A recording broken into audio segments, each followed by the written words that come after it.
The world holds its breath over an ancient question. Did a man named Jesus truly conquer death? Or is the story of an empty tomb just that, a story? Imagine for a moment that it never happened. No miracle on that first Easter morning, just silence and the heavy stone unmoved. Consider the scene, a borrowed tomb, cold and final. Roman guards perhaps, ensuring no interference. Friends of Jesus, devastated and grieving, hiding. Their hopes were cruelly dashed upon a Roman cross. If the resurrection is removed, this is where the story ends. A tragic tale of a good man destroyed by power. His message of love and kingdom ultimately silenced. Death, as always, would have had the final word. His followers would have been utterly broken. Their charismatic leader, dead and buried. The promises he made would seem like empty words. Their dreams of a new kingdom vanishing like mist.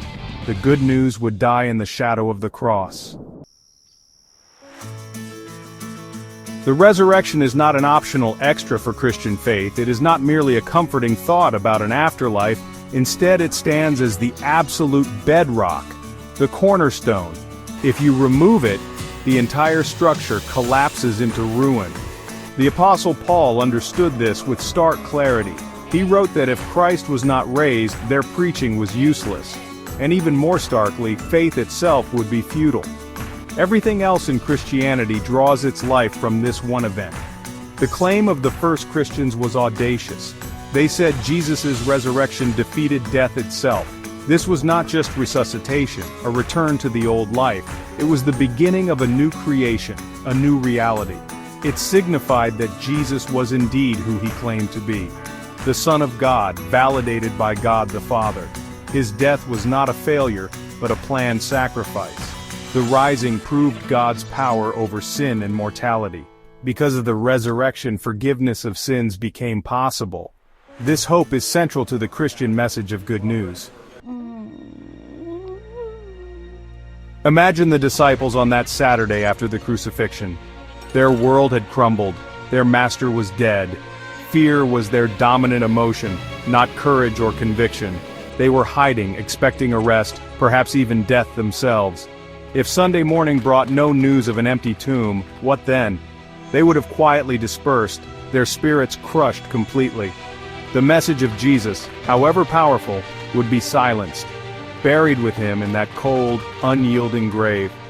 Historically, many messianic figures appeared in Judea. They promised liberation, a new age for God's people. Most ended in failure, their leaders killed, followers scattered. The movement around Jesus of Nazareth would be no different. Without the resurrection, it was destined to fade quickly. A brief, intense flare of hope, then darkness. It would be remembered, if at all, as a minor Jewish sect. One among many that ultimately failed to change the world. Why would anyone continue to follow a crucified Messiah? Crucifixion was a mark of shame, of Roman power. If Jesus remained dead, he was simply another victim. Section 4. A different world. The global shadow of an unrisen Christ. The absence of the resurrection reshapes our entire world. Christianity as a global religion simply would not exist. The very fabric of history would be woven differently. Think of the countless lives touched by this faith. The culture shaped, the values instilled over centuries. All of this would be absent from the human story. The narrative of Western civilization would be unrecognizable. A world without the risen Christ is a profoundly altered place. Imagine landscapes without the spires of churches or cathedrals, no joyous celebrations of Easter marking a victory over death. The gospel, the good news, would never have spread. It would have remained a local tragedy in first-century Palestine. No missionaries would have crossed continents with this message. The stories of Jesus, his teachings, his compassion, largely unknown. Billions would never have heard his name or his call.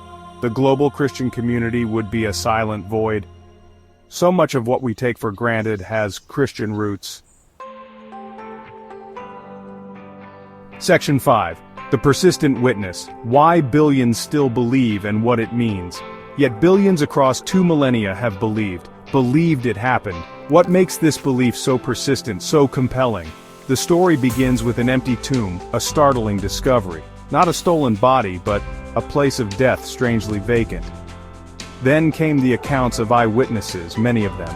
They claimed to have seen Jesus, spoken with him, eaten with him. These were not fleeting glimpses, but tangible encounters. These testimonies formed the core of the earliest preaching. Consider the dramatic transformation of Jesus' disciples. From a terrified, scattered group, hiding in fear, they suddenly became bold, unwavering proclaimers of the resurrection. They preached in the very city where Jesus was executed, facing powerful opposition, arrest, and persecution. What could account for such a radical, dangerous change? Mere wishful thinking does not typically fuel such courage. Something profound, something real, must have happened to them. These early witnesses did not gain worldly power or riches. Their newfound faith did not bring them comfort or security.